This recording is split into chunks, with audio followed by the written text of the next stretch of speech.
On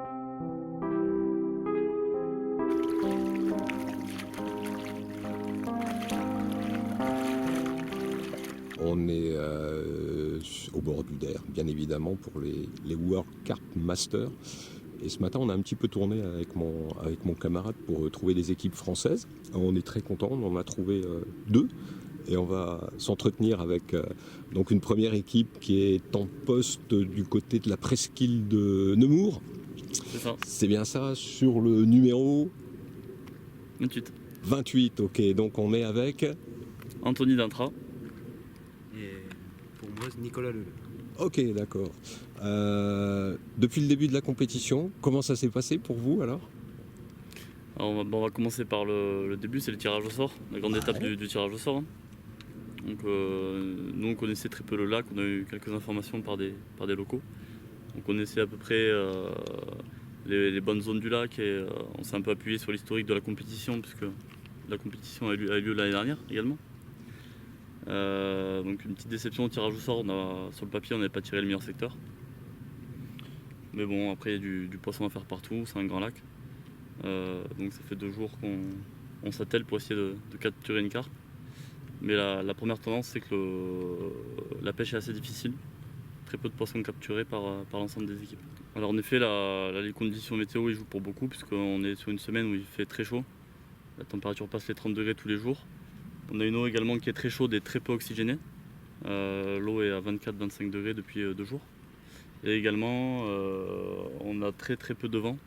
Le vent dans des grands lacs comme ça qui favorise grandement l'activité alimentaire des poissons. Parce que le vent est porteur de nourriture, ça amène la nourriture dans les baies, ça rassemble les poissons. Et à ce moment-là, c'est plus facile pour les capturer. Ça apporte de l'oxygène aussi à l'eau, ça mélange les différentes couches d'eau. L'eau est plus froide en profondeur.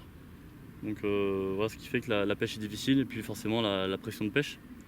Il y a autour du lac plus de 40 équipes, donc ça fait beaucoup de filets dans l'eau, beaucoup de vibrations. Ça aussi c'est un facteur qui compte beaucoup.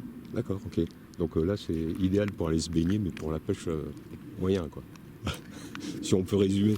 Les principales prises, ça s'est fait la nuit d'ailleurs, hein, je crois. Hein. Exactement, ça s'est fait la nuit, là où les températures sont au minimum.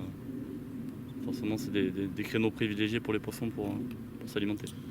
Donc vous comptez sur quoi là, justement pour essayer de sortir un premier poisson? Changement climatique, non? Parce que c'est annoncé. Une dépression, hein, donc demain on a une dépression qui va arriver sur le lac, hein, avec des conditions rageuses, on va perdre 10 degrés, peut-être de la pluie.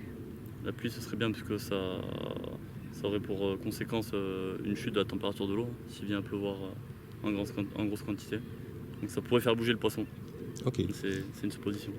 Ça fait 2 nuits qu'on est là, pendant 2 nuits on n'a pas vu de poisson bouger. Là on vient de voir 2 poissons qui ont sauté, donc c'est un signe peut-être qu'il y a du poisson qui rentre dans la baie, puisque comme vous pouvez le voir ici, le grand Der se trouve sur notre gauche, et ici on est sur une baie, une grande baie c'est certain, mais pour laquelle il n'y a pas encore un poisson qui a été fait dans tout le secteur, donc probablement que le poisson n'est pas là ou le poisson ne se nourrit pas pour le moment. On annonce d'ici demain une chute brutale des températures, on devrait perdre 10 degrés environ, de la pluie, de l'orage, donc c'est un meilleur temps pour la pêche. Donc je vous avoue pour l'instant c'est plus camping, et puis là on essaie quand même de trouver le poisson, de chercher sur notre spot, mais on attend vraiment que le temps change, qu'il y ait une précipitation et puis que le poisson se mette à manger. Ok, d'accord, donc ça c'est l'espoir, c'est effectivement que le changement de temps amène plus de poissons sur cette partie du lac. C'est ça. Et que le poisson soit plus apte à se nourrir aussi. Parce que ou du moins le fasse descendre. Parce que là il est probable qu'il se trouve entre 2 couches d'eau. Et là on attend qu'il descende sur les appâts et sur les montages. Et puis c'est une compétition, donc on est quand même assez serré. Il faut dire que c'est le secteur ici sur lequel on est tombé, sur lequel on ne voulait pas tomber. Puisque c'est le secteur sur lequel les équipes sont les plus proches. Et donc voilà, ça facilite pas la tâche, mais on essaye de se différencier des autres et puis d'arriver à faire un poisson. Je pense qu'avec un poisson on peut gagner le secteur. Alors les choix que vous avez fait justement pour vous différencier des autres, c'est plutôt sur les...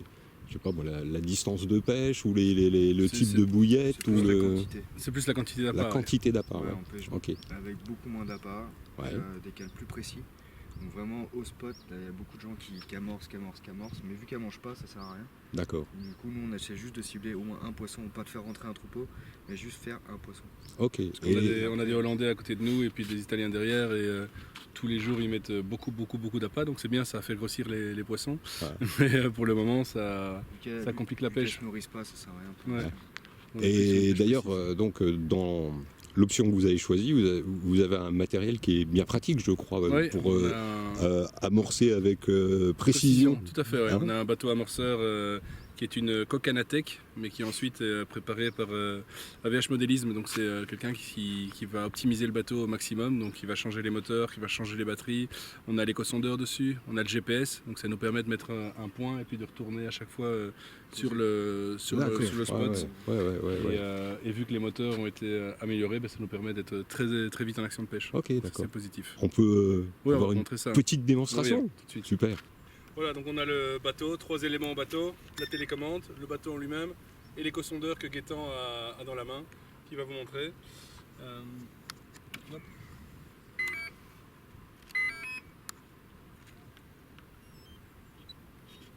Et donc le but ici, c'est d'aller mettre les montages rapidement et avec précision sur la zone de pêche.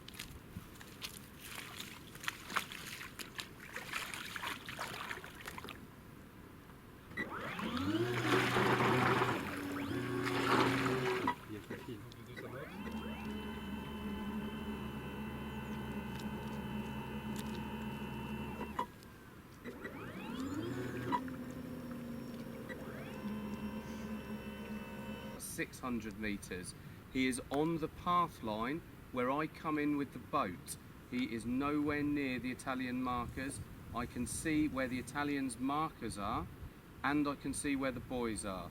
He is not in their swim. Over. Alors donc on est avec Mike et Emma qui sont tous les deux Marshall.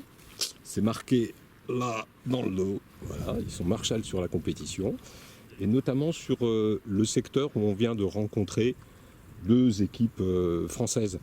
Donc moi j'ai eu le sentiment un petit peu des pêcheurs sur le début de la compétition.